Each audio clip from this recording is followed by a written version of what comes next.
சப்ஜெக்ட்டுங்கிறாங்க. Subject நீங்க சொன்னதுனால அதையும் சப்ஜெக்ட் ஆக்குறோம். அதே மாதிரி மக்கா காபிர்கள் வந்து உருவத்தை வணங்குறதுனால அவங்க வந்து முஷ்ரிக் ஆனார்களா, இறைவன் அல்லாததை வணங்குவதற்காக முஷ்ரிக் ஆனார்களா?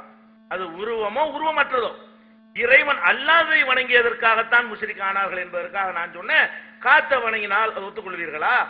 அப்ப இறைவன் அல்ல, அவங்க வணங்குனது இறைவன் அல்ல, இவனா உண்டாக்குன உருவம், இவனா கற்பனை செய்த உருவம், இவனா உண்டாக்குன பொய் பாத்திரம். அதனால சிறுக்கு வச்சாங்கிறதுக்காக வேண்டி நான் காற்றை எடுத்து காட்டினேன். அது நல்லா புரிஞ்சுக்கிறணும். அப்ப இந்த லைசக்க மிதிலியை செய்வோங்கிறதா ஒரு பேசிக்கா வைக்கிறாங்க. அவனை போல் எதுவும் இல்லை என்று. அவனை போல் எதுவும் இல்லை நீங்க சொன்னீங்கன்னா இறைவனை பற்றி என்ன சொன்னாலும் இந்த கேள்வி வரும். உருவம் இல்லைங்கிறீங்களா? உருவம் இல்லாதவைகள் உலகத்தில் இருக்கின்றன. அவனை இறைவன் இருக்கிறான்னு சொல்றீங்களா? அதுல கூட வந்துடும். இறைவன் இல்லைன்னு சொல்ல இயலாது.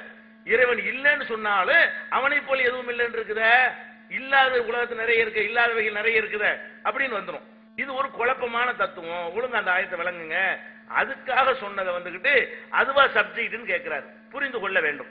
அடுத்து என்னன்னு கேட்டா, இறைவன் காலை திறந்து காட்டுவான் அப்படின்னு இருக்குத, ஒத்த கால் தானே வருது.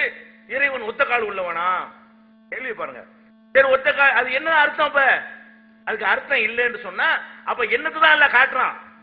அது இசுல வருது. அடையாளம் என்னன்னு கேட்ட உடனே அவன் தன்னுடைய காலை காட்டுவான் வருது. அப்ப காலை காட்டுவான்ங்கிறதுக்கு அந்த அர்த்தம் இல்லைன்னா வேற என்னத்தை தான் காட்டினா? எதை வச்சுதான் அவங்க புரிந்து கொண்டார்கள்? ஹதீஸ்ன்னு சொன்னா நாங்க விளக்கம் சொல்ற மாதிரி நீங்க விளக்கம் சொல்லணுமே. நீங்க என்ன அதுக்கு அர்த்தம் கொடுக்குறீங்க? ஒரு கேள்வி மட்டும் கேட்டு விட்டு போயிடுறதா? அப்ப அதே மாதிரி எத்தனை இடத்துல வரும்? ரசூல் ஸல்லல்லாஹு அலைஹி வஸல்லம் அவருடைய காலோடு என் கால் ஒட்டியது ஒரு கால்னு வரும். அப்ப ரசூலுல்லாஹ்க்கு ஒத்த காலான்னு கேட்பீங்களா? ஒரு காலை காட்டுனா ஒரு காலை சொல்லுவாங்க. காட்டுறது ஒரு கால் தான், மொத்தமா ஒரு கால் அர்த்தமாயிருமா? நான் ஒரு கையை நீட்டினேன்னு நான் சொல்றேன், இன்னொரு கை எனக்கு இல்லைன்றீங்களா? ஒரு கையை காட்டினா ஒரு கை இருக்குன்னு யாராவது அர்த்தம் வழங்குவாங்களா? அல்லாஹ் வந்து ஒரு காலை காட்டுறான், இன்னொரு காலை காட்டல, அதோடு நம்பிட்டு போயிடணுமே தவிர ஒரு காலை காட்டினா இன்னொரு ஒத்த கால் சிலை வச்சிருவானா? அப்போ ஒத்த கால் சிலையை வச்சு அது மாதிரி வணங்க ஆரம்பிச்சிருவான் இறைவனை. அது எல்லாமே எங்க நிக்குதுன்னு கேட்டா, இறைவனை இறைவனுடைய செய்தியிலிருந்து அவர் அறிந்து கொள்ள விரும்பவில்லை. அவங்களா இந்துத்துவாவிலிருந்து கற்றுக்கொண்ட ஞானம் அத்வைதம், அந்த இந்து மதத்தில் சொல்லக்கூடிய எங்கும் இருக்கிறான் எல்லாம் அப்படி ஒண்ணுமே இல்லாம ஆக்கி இறைவனை இல்லைன்னு ஆக்குறது. இறைவன்னா ஒண்ணும் இல்லைன்னு ஆக்கி விட்டுட்டு இறை அச்சத்தை எல்லாம் போக்க வைத்தது நான் தான் இறைவன் எல்லாம் மனுஷனை சொல்ல வைப்பதற்காக வேண்டி அவங்க கண்டுபிடிச்ச இந்து மதத்து சித்தாந்தம். குர்ஆன்ல வந்து ஹதீஸ்ல வந்து உருவம் இல்ல, ஒரு வரியில அல்லாஹ் சொன்ன டாபிக் ஓவர். உருவம் இருக்குன்னு நம்பிட்டு இருக்குது. இருக்கிறதுக்கெல்லாம் விளக்கம் கொடுத்து மறுக்க பாக்குறாங்களே தவிர இல்லன்னு ஒன்னு எடுத்து வைக்க இயலுதா? ஒரு ஆதாரம் இது வரைக்கும் வச்சாங்களா? இன்னும் சொல்ல போனா அவங்க மறுப்புன்னு சொல்லி நம்ம எடுத்து வைக்கலன்னு முகத்தை பத்தி மறுப்புன்னு சொல்லி வைக்கிறதுலயே இறைவன் இருக்கிறான்னு ஒத்துக்கிறாங்க. உருவம் இருக்கு, எப்படி எல்லாம் அழிஞ்சு விடும், அவனுடைய முகத்தை தவிர அழிஞ்சு விடும். முகத்தை தவிர அழிஞ்சிரும்னா கைகாலாம், முகத்தை தவிர கைகாலாம் அழிஞ்சிருமா அப்ப அப்படின்னு கேட்டுட்டு நம்மளே உலகத்துல என்ன சொல்லுவோம்? முகத்துக்காக பாக்குறேன்னு சொல்லுவோம். முகத்துக்காக பாக்குறேன்னு என்ன அர்த்தம்? மொத்த உடம்புக்காக பாக்குறேன்னு அர்த்தம். அப்ப அல்லாஹ்வுக்கு உடம்பு இருக்குன்னு ஒத்துக்கிட்டாரு. அது அவரே என்ன செய்யறாருன்னா அவனுடைய முகத்தை தவிர எல்லாம் அழிஞ்சிரும்னா அவன் மொத்தமா அழிய மாட்டான். அப்ப அந்த உதாரணத்தை காட்டி அவர் என்ன செய்யறாரு? உள்ளுக்குள்ள நீங்க என்னத்தை மறைச்சாலும் ஹக்க வந்து உங்களுக்கு மூசா மறைக்கல, உங்களை மீறி பீரிட்டுக்குன்னு வாயிலிருந்து வரும்.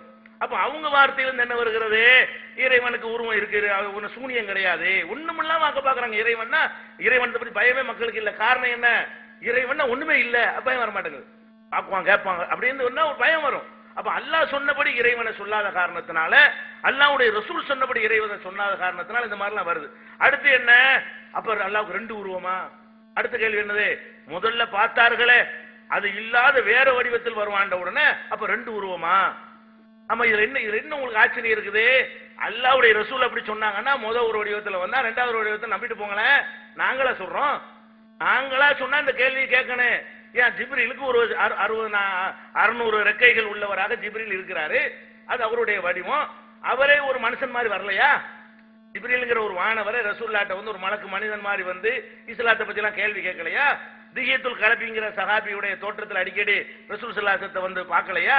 ரெண்டு தடவை ரசூல் ஸல்லல்லாஹு அலைஹி வஸல்லம் ஜிப்ரீலை அவருடைய ஒரிஜினல் வடிவத்தில் பார்த்தார்கள் இருக்கிறது. அப்ப எத்தனை வடிவம்? அல்லாஹ் வந்து தன்னுடைய படைப்புகளுக்கே இப்படி ரெண்டு விதமா பார்க்குவான்னா அவன் மக்களும் நினைச்சதெல்லாம் செய்யக்கூடியவன். ஒரு மாதிரி அவன் காட்சி தருவான், ரெண்டாவது தடவை தன்னை காட்டுவான். இதுல என்ன உங்களுக்கு சந்தேகம்? அப்ப அல்லாஹ்வுக்கு அது முடியாதுங்கிறீங்களா? அப்ப உங்க மனிதனை என்ன செய்யறான்? ஒருக்கா தொப்பி போட்டு வந்தா வேற ஆள் மாதிரி தெரியுது, தொப்பி போடாம வந்தா ஒரு மாதிரியா தெரியுது, ஒருக்கா தாடியை வச்சுட்டு வந்தா ஒரு மாதிரியா தெரியுது, சேவ் பண்ணிட்டு வந்தா இன்னொரு ஆள் மாதிரி தெரியுது. நீங்களே பல கோலங்கள் எடுத்தீங்கன்னா படைத்த ரப்புல் ஆலமீன் வந்து ஒரு மாதிரியா தென்பட்டான் ஹதீஸ்ல இருக்கிறது, ரெண்டாவது விதமா வேற மாதிரி தென்பட்டான் ஹதீஸ்ல இருக்கிறது. இருக்கிறதானே சொல்றோம். அப்ப நீங்க கேள்வி ரசூல்கிட்ட கேக்குறீங்களா? நாங்களா இட்டு கட்டி கையில மடியில போட்டு சொன்னா இந்த கேள்வி எங்கள்கிட்ட கேட்கலாம். இது சொன்னது யாரு? அல்லாஹ்வுடைய ரசூல்ல சொல்றாங்க. ஒரு வடிவத்தில் வந்தான் ரசூல்லா சொன்னா ஆமா வந்தாங்க, வேற வடிவத்தை எடுத்தான்னு வந்து ஆமா எடுத்தாங்க. இதுதான் குர்ஆனுக்கு கட்டுப்படக்கூடிய தன்மையா? அப்ப ரசூல் ஸல்லல்லாஹு அலைஹி வஸல்லம் கிராஸ் பண்றீங்களா? அப்ப இந்த கிராஸ், இந்த கொஸ்டின் யாருக்கு எதிரான கொஸ்டின்? அது நாங்க சொல்லக்கூடியது ஹதீஸ்ல இருக்குதா இல்லையா, அதைத்தான் நீங்க பார்க்கணும் என்பதை என்ன செய்யறோம், அதை வந்து பதிவு பண்ணிக்கிறோம். அடுத்து என்னன்னு கேட்டா, மூசா நபி விஷயத்தை சொன்னாங்க.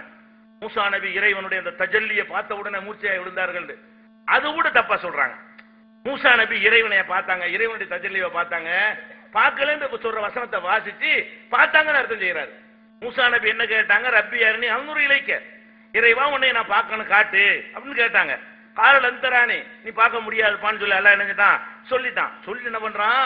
ஒலாக்கின் உந்துர் இலல் ஜபல், அந்த மலையை பார், ஃபைனிஸ்தகர்ர மகானஹு ஃபஸௌபதரானி, அது அந்த இடத்துல இருந்தால் அப்புறம் என்னை பாப்ப அப்படின்னு சொல்லிட்டு, ஃபலம்மா தஜல்லா ரப்புஹு லில் ஜபலி, ரப்பு வந்து இறைவன் ஜபலுக்கு மலைக்கு தஜல்லியை காட்டிய பொழுதுதான் மூசா விழுந்தாரே தவிர மூசாவுக்கு தஜல்லியை காட்டல.